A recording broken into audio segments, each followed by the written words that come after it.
Çukur'da Celesun'un acı ölümünden sonra yeni vedalar bizi bekliyor. Artık sıralı vedalar yaşanacak ve her iki taraftan da ölenler olacak. Geçtiğimiz bölümün son sahnesinden sonra yaşanacak olan mevzular herkeste şok etkisi yaratacak. Bu videonun her dakikasında bomba detayları, gelişmeleri ve kaçırmamanız gereken sürpriz mevzuları kısa ve öz bir şekilde sizlerle paylaşacağız. İlk olarak geçtiğimiz bölümün son sahnesiyle ve devamında yaşanacaklarla başlayalım. Bir tarafta Yamaç ve Vartolu kavgası, diğer tarafta ise Celesun'un acı ve çaresiz ölümü. Doğal olarak herkes Celesun'un Çukur'u terk ettiğini, yeni bir hayata başladığını düşünecek. Ki zaten bunu düşünenlerin başında Karaca var. Cumali amca çok basit bir şekilde kimseye çaktırmadan bunu yaptı. Peki ama Celesun'un ölümü ortaya çıkmayacak mı? Bu konuda iki ihtimalimiz var. Birincisi, maskeli adam Celesun'u mezara gömerken Celesun'un telefonu Karaca'nın hediye ettiği tespitle beraber mezarın yanında duruyordu. Eğer maskeli adam telefonu orada unutursa kolay bir şekilde Celesun'un yeri tespit edilebilir. Böylelikle acı gerçekle tüm Çukur yüzleşmiş olur. İkinci ihtimalimiz ise Karaca. Celesun'un Çukur'dan gitmesi için onun yanına gideceğine dair söz veren Karaca elbette bir süre sonra Celesun'dan haber bekleyecek. Beklediği haber gelmeyince, Celesun'la iletişim kuramayınca durumdan şüphelenmeye başlayacak ve net bir şekilde Cumali amcanın Celesun'u öldürdüğünü düşünecek. Cumali amcanın ise bu konuda hesaba katmadığı bir şey vardı. O da Karaca ve Celesun arasındaki ilişki. Karaca artık Celesun'la farklı bir noktaya geldiği için ondan kesin olarak bir haber bekleyecek. Böylesine acı bir şekilde ölerek kimsesizler gibi bir ormana gömülmeyi hak etmeyen Celesun'un ölümü ortaya çıktıktan sonra kıyametleri koparacak. Fakat bu durum 2-3 bölüm içinde yaşanacak. Elbette Celesun'un ölümü son ölüm değil. Yeni vedalar bizleri bekliyor. Hatta Koçovalı ailesinden birinin vedası da çok yakında gerçekleşecek. Şimdi hemen bu konuya gelelim. Sonrasında ise Vartolu ve Yamaç'ın yarım kalan kavga sahnesine geçeceğiz. Çukur'da finale doğru ilerlerken, bu arada dizinin final yapacağını ve 31 Mayıs'ta son bölümünün yayınlanacağını önceki videolarda belirtmiştik. Ve şimdi ise resmi bir açıklamayla beraber bu durum tamamen netleşmiş oldu. Ne yazık ki efsane dizimiz Çukur'a Mayıs sonunda veda edeceğiz. Bu yolda finale doğru hızla ilerlerken Celesun'un ölümüyle beraber sıralı ölümler başlıyor. Çünkü hep bahsettiğimiz gibi finalde geriye sadece Yamaç'ın kalması bekleniyor. Koçovalılardan herkes Çukuroğlu'na birer birer ölecek.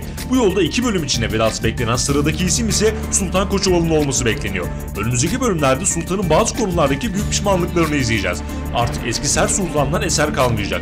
Son olarak Efsun'a yaşattığının aynısını yaşayan Sultan yeniden Yamaç'ın gönlüne girmeyi başaracak. Sadece Sultan değil, birçok kişi önümüzdeki 2-3 bölüm içinde Yamaç'ın tarafına geçecek. Hatta Yamaç bu konuyla ilgili geçtiğimiz bölümde ince bir spoiler verdi. Yeni taşındıkları evde Cumali ile konuşan Yamaç, herkes bu eve gelecek. Karaca, Yasmin, Akın, Ayşe, Saadet. Eskisi gibi bir arada olacağız dedi. Tabi bunlar arasında Sultan da var. Bir de Cumali tarafından Salih spoilerı verildi. Cumali Yamaç'a eğer Salih ise gelebilir ama Vartolu ise gelemez demişti. Vartolu'nun ise yeniden Salih olması çok yakında gerçekleşecek.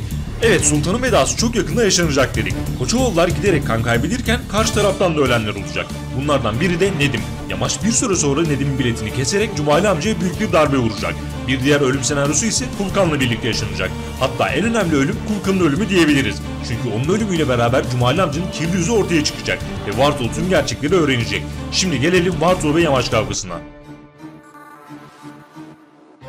Yamaç giderek güç topluyor ve toplamaya devam edecek. Hem Çukur'un yaptığı eski işlere yeniden dönecek hem de olabildiğince yanına adam toplamaya çalışacak. Cumali amcanın da dediği gibi önce kendi yanında olanları toplayacak. Sonrasında ise Cumali amcanın yanında duranları toplayacak. Tabi bir de Karakuzlar var. Bu süreçte ise bahsettiğimiz gibi Vartolu ile olan gerilimleri kısa bir süre daha devam edecek.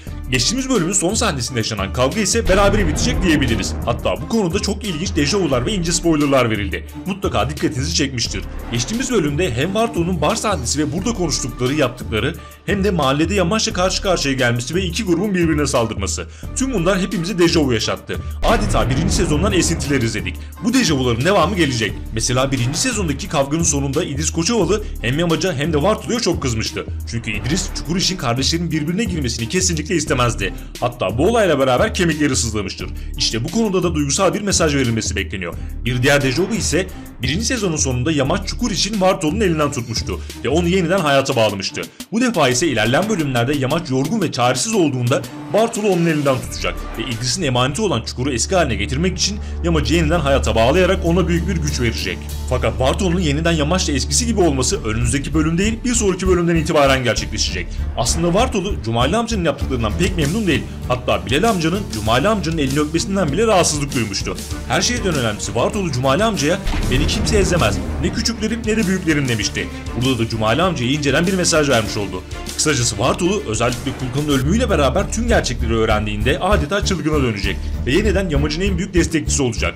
Fulkan'ın ölüm senaryosu ise önümüzdeki bölümden itibaren işlenmeye başlayacak. Ancak ilerleyen bölümlerde Bartol'un hastalığıyla ilgili kötü bir sürpriz bizleri bekliyor diyebiliriz. Çukur'daki büyük savaş giderek alevlenirken tüm bunların üstünde yeni bir düşman daha ortaya çıkıyor. Bu konuda yine birinci sezondan esintiler izleyeceğiz. Birinci sezonda Yamaç en büyük düşmanı olan Beyefendi ile uğraşırken bir yandan da Serdar, Elvis gibi ikincil düşmanlarla uğraşıyordu. Şimdi ise Cumali amcayla uğraşırken bir yandan da aşiretle uğraşacak. Yeni bölümden itibaren aşiret senaryosuna da giriş yapılacak. Kısacası işler iyice Arap saçına dönecek. Fakat ikincil düşman dediğimiz bu düşmanlar elbette çok fazla ileri gidemeyecek. Ufak tefek zararlarla beraber Koçovalıları büyük aksiyonlar yaşatacaklar. Hep olduğu gibi Yamaç yeni düşmanlarının da üstesinden gelecek. Fakat kanlar dökülmeye devam edecek. Koçovalılar konusunda Akın Koçovalı'ya ayrı bir parantez açalım. Yaptıklarıyla Yamaç ve Cumali amcasının takdirini kazanan Akın kilit hamlelerine devam edecek. Ve hatta önümüzdeki bölümlerde öyle hamleler yapacak ki Cumali amcaya en büyük darbeyi vuranlardan biri de Akın olacak. Akın'ın senaryosu finale kadar devam edecek. Zekasıyla, psikopat yönüyle ve cesaretiyle Çağrı Akın Koçovalı senaryosunu başarıyla sürdürecek. 2-3 bölüm sonra Emmi ve Medet'in de diziye veda edeceğini söyleyerek Efsun, Yamaç ve Sultan mevzusuna değinelim. Bu arada Yamaç ve Efsun'la ilgili sürpriz bir senaryo bizi bekliyor. İyileşme yolunda büyük adımlar atan ve yeni evlerine taşınan bu ikilinin yakın zamanda evlenmesi bekleniyor. Özellikle Fulkan'ın ölümünden sonra Yamaç bu konuda Efsun'a büyük sürprizler yapacak. İhtişamlı bir evlilik teklifi ve sonrasında yaşanacak duygu dolu senaryo herkesin yüzünde tebessüm oluşturacak. Öte yandan Sultan ve Efsun arasında yaşanan gerilim daha fazla uzatılmayacak. Sonuç olarak her iki taraf birbirine olumsuz şeyler yaşattı. Ancak Sultan'ın Efsun'a hamileyken saçından tutup dışarı atması olayların gidişatını daha da kötüleştirmişti. Çünkü Sultan Efsun'u dışarı atmasaydı Kulkan Efsun'u kaçırmayacaktı ve Yamaç Efsun'u kurtarma yolunda Kulkan'ın tuzağına düşmeyecekti. Böylelikle yıllarca süren işkenceleri yaşamamış olacaktı ve Efsun da pavyona düşmeyecekti. Bu nedenle Sultan herkes gibi bedel ödemeye devam edecek. Bunlardan birinin de geçtiğimiz bölümde Efsun'a yaşattığının aynısını kendisi yaşayarak ödemiş oldu. Yamaç bu konuyu öğrendiğinde ise ortamın yumuşaması için hamleler yapacak ama Sultan'ın Cumali amcanın yanında olmasını istemeyecek. Kısacası herkes Efsun'u kabullenmiş olacak. Hatta başından beri Efsun'u istemeyen Sultan ve Cumali de artık bu durumu seve seve kabullenmiş oldu. Efsun'la ilgili bir başka senaryo ise Bartolu ile yaşanacak.